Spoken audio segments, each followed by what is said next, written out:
Hi friends, welcome to doctor Musharraf medical lecture में आपका स्वागत है। तो आज हम बात करेंगे मलेरिया फीवर के बारे में। मलेरिया फीवर क्यों होता है और क्या कारण है, इसका ट्रीटमेंट क्या है और मलेरिया फीवर में क्या खाए और क्या ना खाए। तो हम आज पूरी बात करेंगे। वीडियो के अंत तक बने रहे दोस्तों। वीडियो अगर पसंद आए तो लाइक, शेयर, कमेंट और सब्सक्राइब भी कर देना। साथ में बेल आइकन का भी दबा देना ताकि नए वीडियो की नोटिफिकेशन सबसे पहले आप तक पहुँचे। ये दोस्तों मलेरिया फीवर के बारे में बातें करते हैं। तो मलेरिया फीवर क्या है? मलेरिया फीवर एक प्रकार का वायरस है।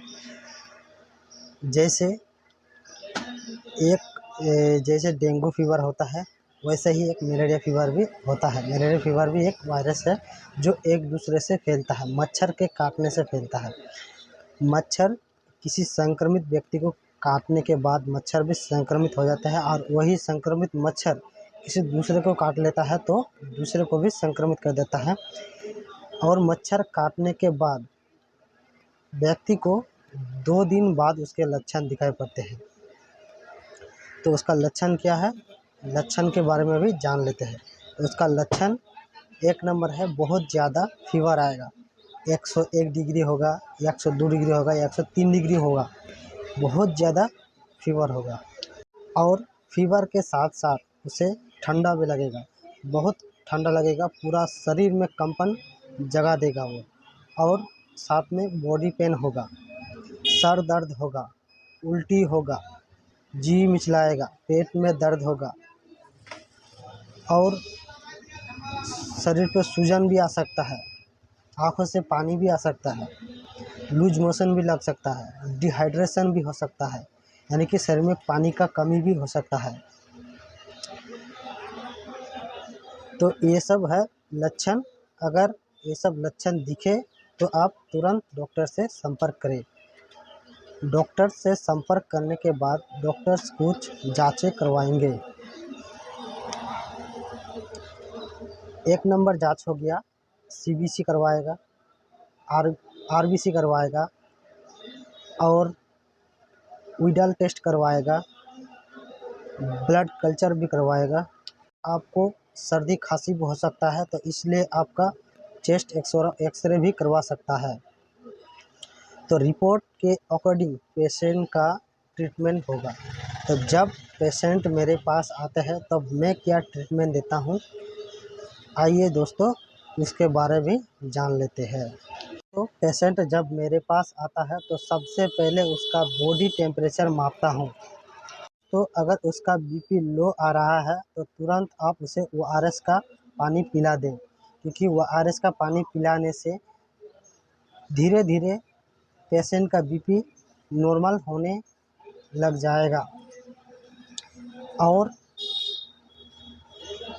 बीपी के बारे में तो हो गया। और दोस्तों अगर फीवर आते समय कंपन भी हो रहा है शरीर में तो इसमें आप लेरिया को टेबलेट दे सकते हैं दिन में 3 बार।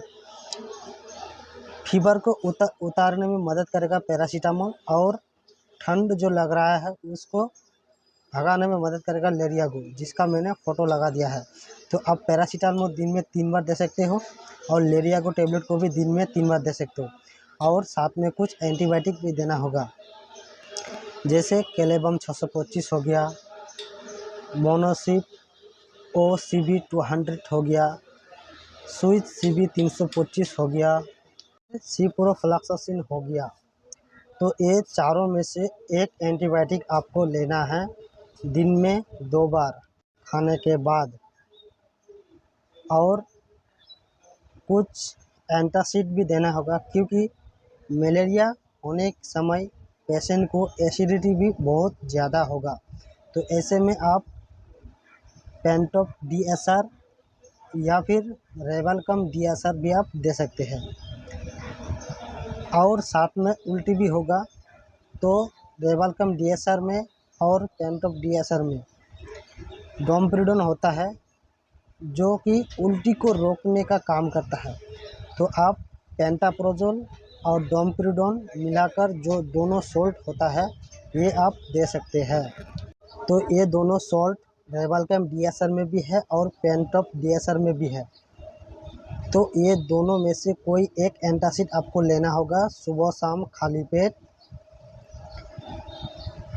और दोस्तों अगर इससे ना कमे, जितने भी मैंने ट्रीटमेंट बताया, अगर इससे ना कमे तो आप इंजेक्शन लगा सकते हैं सुबह शाम IV। जैसे एक इंजेक्शन का नाम होता है मोन्टाज 1 ग्राम, जिसका मैंने फ़ोटो लगा दिया है।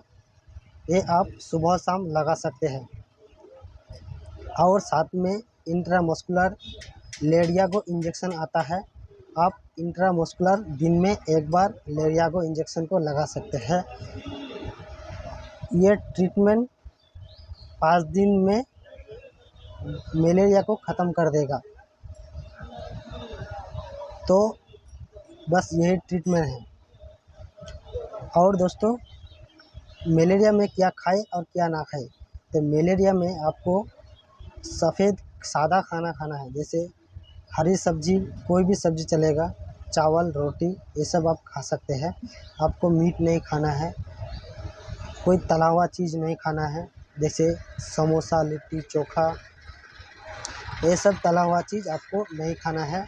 और कुछ फल खाना होगा, ड्राई फ्रूट खाना होगा, जैसे काजू हो गया, किशमिश हो गया, सेब अंगूर अनार और पाइनएप्पल आप खा सकते हैं। तो आप ये सब खाइए और स्वस्थ रहिए।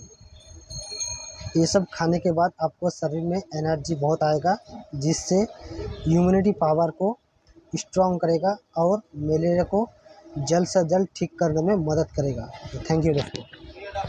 वीडियो अगर पसंद आए तो लाइक शेयर कमेंट सब्सक्राइब करना ना भूलें। प्लीज़ दोस्तों सब्सक्राइब कर देना। दोस्तों वीडियो तो आप लोग देख लेते हो लेकिन सब्सक्राइब नहीं करते हो, लाइक नहीं करते हो।